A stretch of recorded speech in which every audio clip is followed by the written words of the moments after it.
Gente querida, ao longo dessa semana nós falaremos sobre o capítulo 26 de Gênesis, tá? E hoje falaremos sobre a fome que invadiu a terra prometida na época de Isaac e como ele agiu diante desse problemão. Deus provou Isaac pela sua providência. Ele havia sido treinado em uma santa dependência da concessão divina da terra de Canaã, tanto a ele como aos seus herdeiros. Mas agora, há fome na terra prometida. O que pensará então ele dessa promessa quando a terra prometida não lhe der pão? Já imaginou como foi? Será essa concessão merecedora de aceitação em tais termos e depois de tanto tempo? O texto disse que sim. Isaac ainda se apega à aliança, e quanto menos valiosa parece ser Canaã, propriamente dita, melhor ele é ensinado a valorizá-la como um sinal da eterna bondade de Deus a ele e como um tipo da bênção eterna do céu. Observe que o valor intrínseco das promessas de Deus não pode ser diminuído aos olhos de um crente, por nada que contradiga isso. Deus orientou Isaac nessa tentação, através de sua palavra. Isaac se encontrava em dificuldades pela escassez de provisões. Ele deveria ir a algum lugar para conseguir alimento. Então, aparentemente, o que ele fez? Ele saiu rumo ao Egito, aparentemente, para onde seu pai tinha ido ao enfrentar uma dificuldade semelhante. Lembra da fome na época de Abraão e o que ele fez? Mas no caminho estava Gerar e ele estava, sem dúvida alguma, com uma dificuldade e não tinha certeza para onde ir. Esse pensamento sobre qual rumo ele deveria tomar estava sondando e perturbando ele, e Deus graciosamente o que faz? Lhe aparece e lhe orienta para a sua abundante satisfação. Deus lhe ordenou que ele ficasse onde ele estava, que ele não descesse ao Egito. Olha só, Deus age de forma peculiar com cada um de nós, meus amados irmãos. Veja só, houve fome nos dias de Jacó, e Deus lhe ordenou que ele descesse ao Egito. Gênesis 46. Né? Pode ver, essa história está narrada lá. E houve uma fome nos dias de Isaac, e Deus lhe ordenou que não descesse. Houve uma fome nos dias de Abraão, e Deus o deixou livre, não lhe indicando nenhum caminho. Quem decidiu ir ao Egito foi Abraão naquela ocasião, não foi Deus que o enviou para lá. Então essa diversidade dos procedimentos divinos, considerando que o Egito sempre era um lugar de tentação e exercícios para o povo de Deus, baseia-se, segundo alguns, nas diferentes características destes três patriarcas. Abraão era um homem de muitos e grandes talentos e íntima comunhão com Deus também. E para ele, todos os lugares e condições eram semelhantes. Isaac era um homem muito bom, mas não estava preparado para enfrentar as dificuldades. Por isso foi proibido de ir ao Egito. Jacó estava acostumado às dificuldades, era forte e paciente. Por isso, ele deve descer ao Egito, né, para que a prova da sua fé possa ser para o louvor e honra e glória.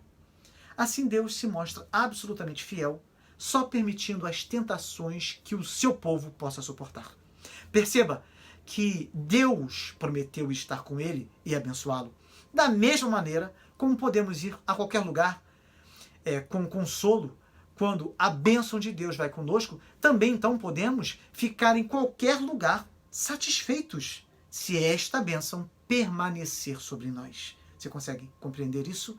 O Senhor renovou o concerto, renovou seu pacto, sua aliança com ele, o que tinha tão frequentemente feito com Abraão, repetindo e ratificando as promessas da terra de Canaã, uma prole numerosa e o Messias. Foi exatamente isso que ele ouviu da parte de Deus. Habite aqui em Gerar, e serei contigo, e te abençoarei, porque a ti e a tua descendência darei todas essas terras, e confirmarei o juramento que fiz a Abraão, teu pai. Multiplicarei a tua descendência como as estrelas dos céus, e lhes darei todas essas terras. Na tua descendência serão abençoadas todas as nações da terra.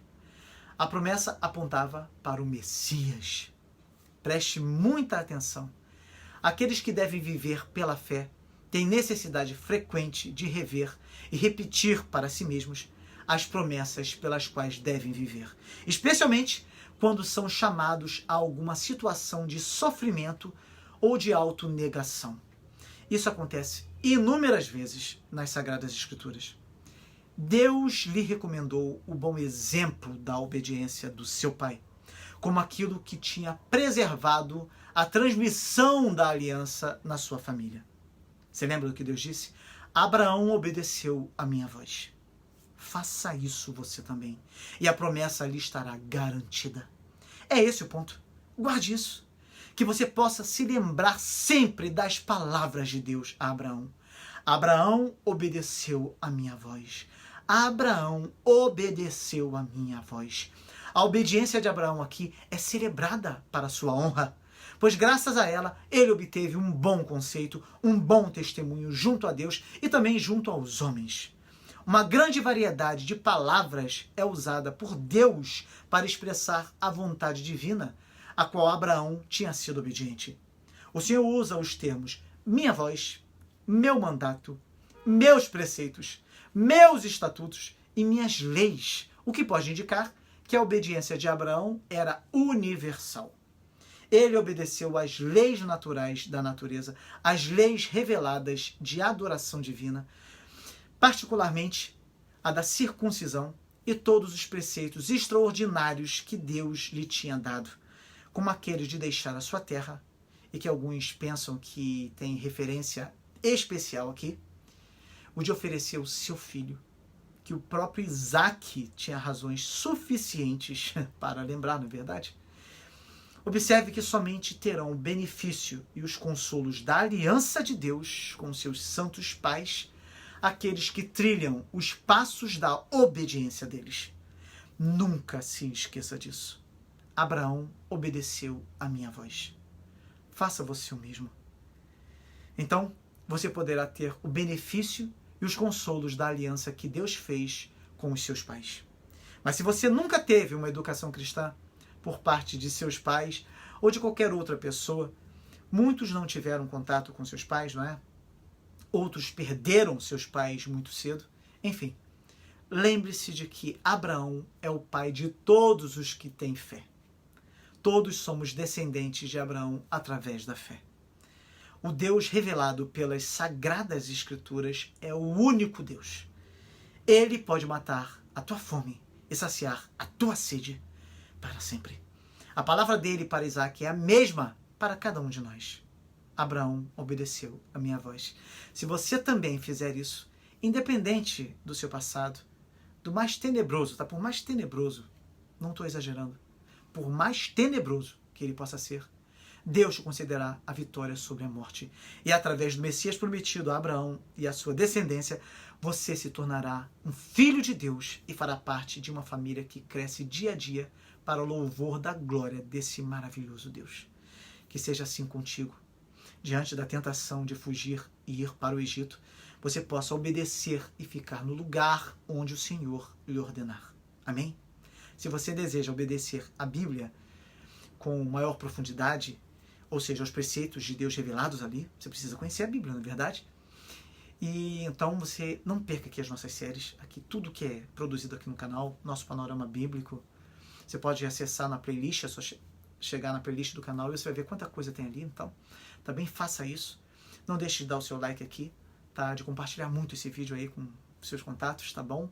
De assistir na janelinha aqui, que eu vou deixar aqui o vídeo de estudo, tá? Ficou muito bom, então não deixe de assistir. Certamente tudo isso vai fazer com que você cada dia mais alcance aí esse desejo que todos nós cristãos temos de nos aprofundar mais e mais na intimidade do Senhor. E hoje às 20 horas, melhor dizendo, não esqueça, tem uma programação especial aqui no canal, nossa rede de oração e intercessão. Não deixe de participar. Momento de intimidade com Deus maravilhoso, onde a palavra do Senhor é exposta de maneira graciosa e nós temos a oportunidade de orar uns pelos outros.